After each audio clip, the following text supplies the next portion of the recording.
Welcome to the Hard Questions, Real Answers podcast, and I am with my special guest, Dr. Erwin Lutzer. So now you are serving as the pastor emeritus of Moody Bible Church. Is that correct? That's right. Ever since 2016, I transitioned. And you know what the surprise is? That since I did that, our own media ministry has grown tremendously. Is that right? We're still on 400 or 500 stations in America, but also, and this excites me, we're in 4 different languages, about to go into a 5th. So we continue to minister. I continue to be busy. And of course, I write books. Right. So you're an author and a speaker. And so you really haven't retired by any means. You're solely refocusing, right? I always tell God, I pray, God, keep me alive until I die. That is a prayer I think we should all pray. Well, one of the things that I've really appreciated about you in ministry is your passion for life. And most recently, you did write a book, and it's called We Will Not Be Silenced. And I think that title grabs most of us today as Christians because we feel like we are being silenced. But specifically, what is this book about, and why did you write it now? Well, I can only quote David Jeremiah, who wrote the intro. He said the reason that this book was so significant is it really shows how cultural Marxism explains a lot of things in our culture, not just critical race theory, but even the vilification of our history, freedom of speech, propaganda, socialism. All these themes are covered in the book. And here's what's interesting, Nat. This book actually shows how that underlying all of these issues, you have this stream of cultural Marxism. Cultural Marxism says we have to attack the culture. That's why it's called that. So Dave Jeremiah said he read many different articles and there's bits and pieces out there. And he said that this book really puts it together. So I simply take his word. I'm glad that God has blessed its ministry. And I'm so glad that we can be talking about it. Well, my wife and I recently actually read through that book, and constantly we kept saying, wow, this is not new. It's simply an old tactic rematched, but we're facing it as Americans today. And so one of the common questions I get as a pastor and as a teacher back to the Bible is, okay, so really what is happening to Christianity in America today? But how do we respond to it? Because it seems like our faith is getting almost ripped out from under us. We didn't have the opportunity to speak up anymore. So how would you answer those questions? Well, do you have 5 hours? Let's go. Let's go. Let's begin with at least a few minutes. Yeah, let's do it. The thing is this, that our culture is disintegrating for a number of different reasons. You have the impact of secularism. You have the impact of technology. The cell phone in your teenager's hand will do more and more to inform his or her worldview than an hour of church and an hour of Sunday school. So you have all these conflicting voices. And the big question today is, who can you really trust? So young people are they are confronted with a myriad of options. And so one of the things that we have to do is this: we have to help them to look at the culture, to accept what we can't accept, what we should accept, but to reject much of it. And we have to draw the line. And the other thing that's so critical in my book that I try to emphasize is, if we get vilified for the cause of Christ, we have to consider it as a badge of honor. Because in America, we think, well, you know, if the church were all it should be, we'd never be persecuted, we'd never be marginalized. That's not been true throughout church history. Church history is filled with persecution, marginalization, vilification, false accusations.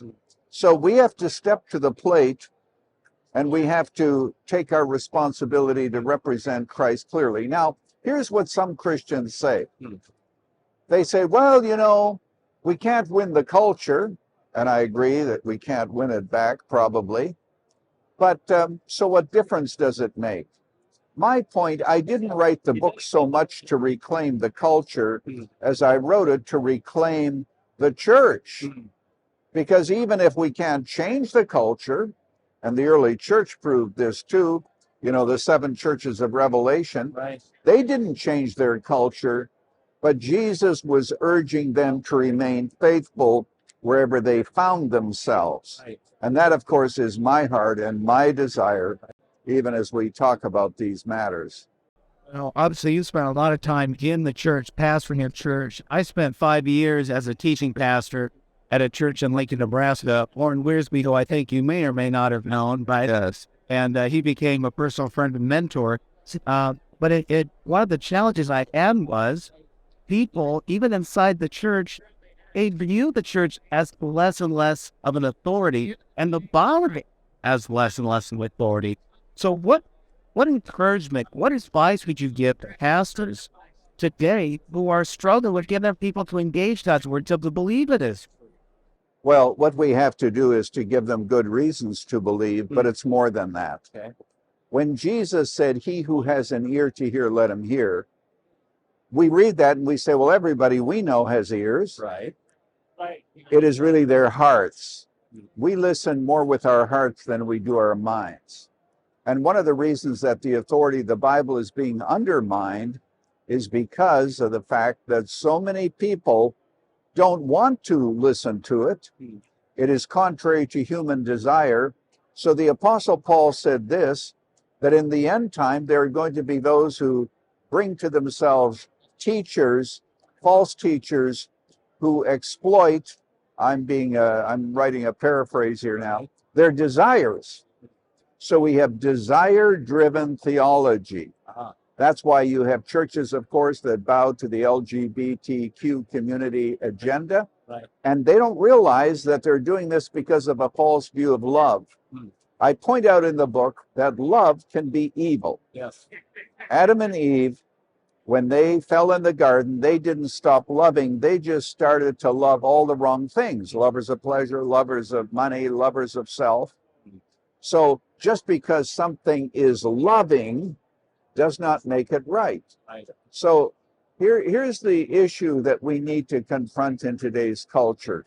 What is most important, truth or tolerance? And we need to confront people with that. Yeah, it seems like tolerance is a badge of honor for the churches today, but they are compromising left and right. So as we close out our time today, one of the questions that I often get, it goes back to this issue of critical race theory, functional Marxism, the influence of the world into the church, is how do you know when it's time to leave the church? Well, I think that you should stay in a church, even if it has some of these elements, if you think that you can be a positive voice for change. If it goes too far and you can't, then try to find a church that is more faithful to the scriptures. But I have to tell you, it's difficult sometimes. And everybody needs to make up their own mind, but we need to be able to draw a line and say this much, but no further. And ultimately, as Christians, we won't be silenced, even in our own church, right? Yes, my friend, today, even as Christians, we will not be silenced because, as Bonhoeffer pointed out, even silence is really speech. Wow. Bravo. If people want to learn more about that book or get a copy, where should they go? Well, people can go to Amazon, they can go to christianbook.com, or even moodymedia.com.